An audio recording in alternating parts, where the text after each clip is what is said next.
Ladies and gentlemen, welcome once again to the Rogers Kakasungura YouTube channel.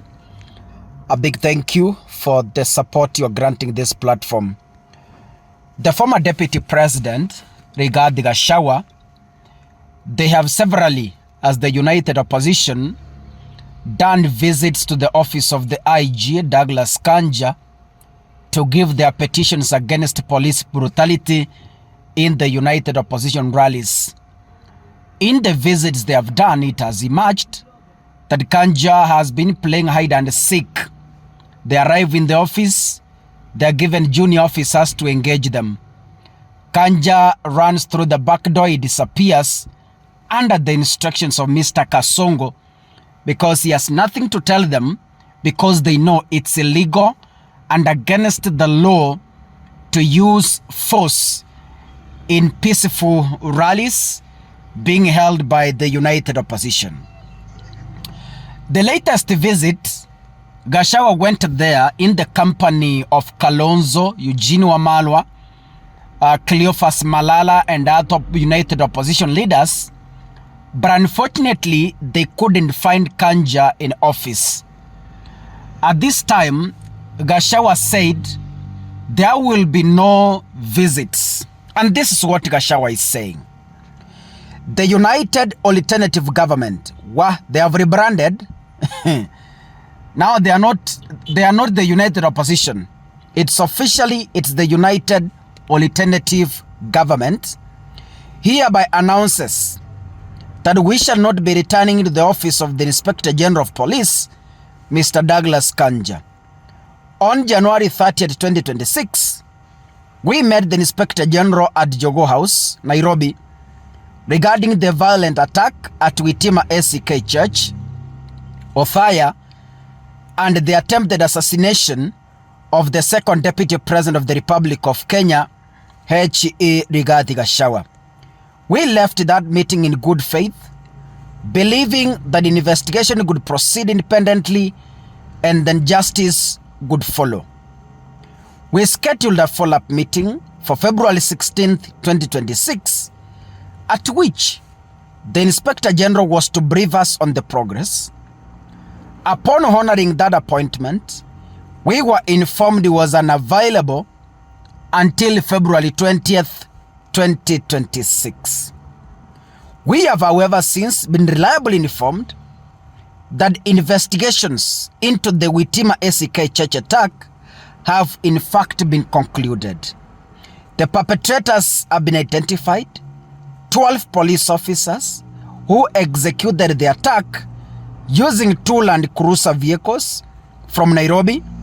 The financiers have also been identified, 2 members of parliament from Murang'a and Nyeri counties. We further understand that the investigative files was ready for transmission to the Director of Public Prosecutions. Shockingly, that file has reportedly been intercepted by the Cabinet Secretary for Interior, Kipchumba Murkomen, with directions that no prosecutions shall take place. We call this what it is: a criminal abuse of power. It is obstruction of justice. It is the deliberate use of government ministry to shield would-be assassins from accountability. CS Murkomen has, by these acts, placed himself squarely on the wrong side of the Constitution, the law, and the Kenyan people. He has weaponized the Interior Ministry to protect criminals in uniform and their political patrons. This constitutes a direct assault on the rule of law and a grave violation of the Constitution of Kenya. The Office of the Director of Public Prosecutions is constitutionally independent under Article 157(10), and no person or authority has the right to direct, control, or interfere with its functions. The National Police Service proudly proclaims the motto, Utumishi kwa wote, service to all service to all. Service to all cannot mean protection for the powerful and repression for the opposition.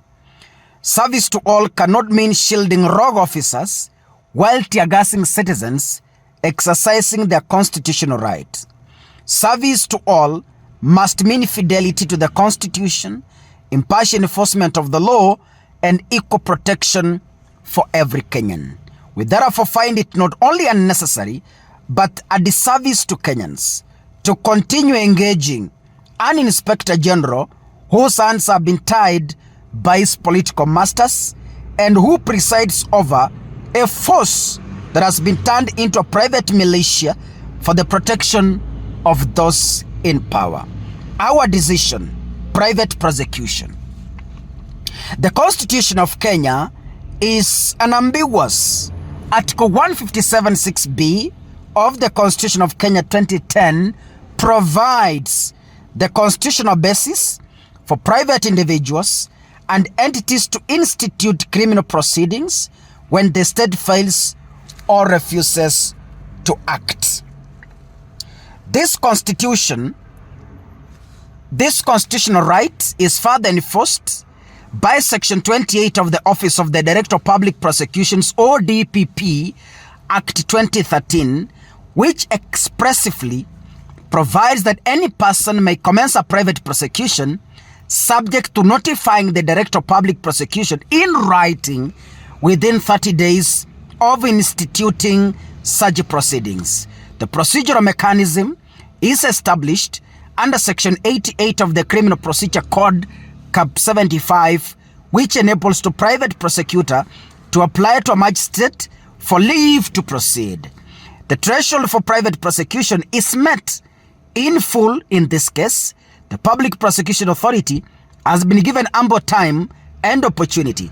It has not only failed to act, it has been actively directed not to act by a cabinet secretary.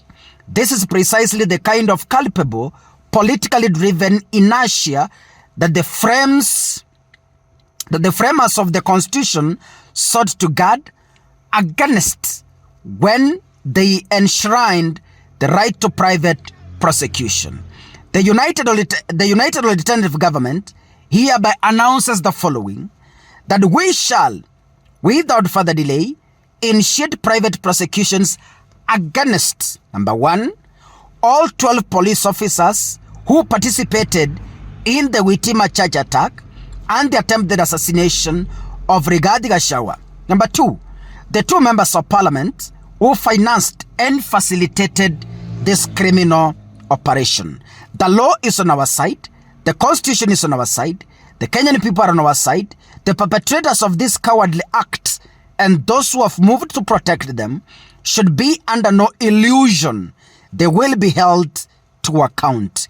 We also hereby place the Inspector General and the entire Kenya Police Service on formal notice. Do not interfere with our lawful public meetings. The United Alternative Government will be convening public gatherings in Nairobi this Saturday, the February of 22nd, 2026. Kisii and Nyamira, Monday, February 23rd, 2026, Tuesday, February 24th, 2026, and Wednesday, February 25th, 2026, they will be in Kisii and Nyamira. Nakuru, Friday, February 27th, 2026, and February 28th, 2026. These are lawful assemblies protected under Article 37 of the Constitution of the Republic of Kenya, which guarantees every person the right to peacefully assemble, demonstrate, picket, and present petitions to public authorities. We will not tolerate the deployment of officers in uniform, plainclothes operatives, or hired goons shielded by the uniformed police officers to disrupt, intimidate, or violently disperse Kenyans exercising their constitutional rights. We have documented past incidents of such interferences. We are watching, and we will pursue accountability for every violation. Let it be clear, we will not legitimize inertia, obstruction, or political interference by continuing to make ceremonial visits to an office that has chosen silence over accountability. The Constitution gives us a path, and we will take it. Justice for the victims of Witima ACK Church will be served with or without cooperation of a compromised Inspector General, a complicit Cabinet Secretary, or a government that believes it is above the law. Issued in Nairobi by H.E. Dr. Stephen Kalonzo Musyoka, H.E. Rigathi Gachagua, Honorable Eugene Wamalwa, and finally, Dr. Fred Okengo Matiang'i. God bless you. That is a statement from the reformed united opposition that is now calling itself the United Alternative Government. God bless you. Asanteni sana.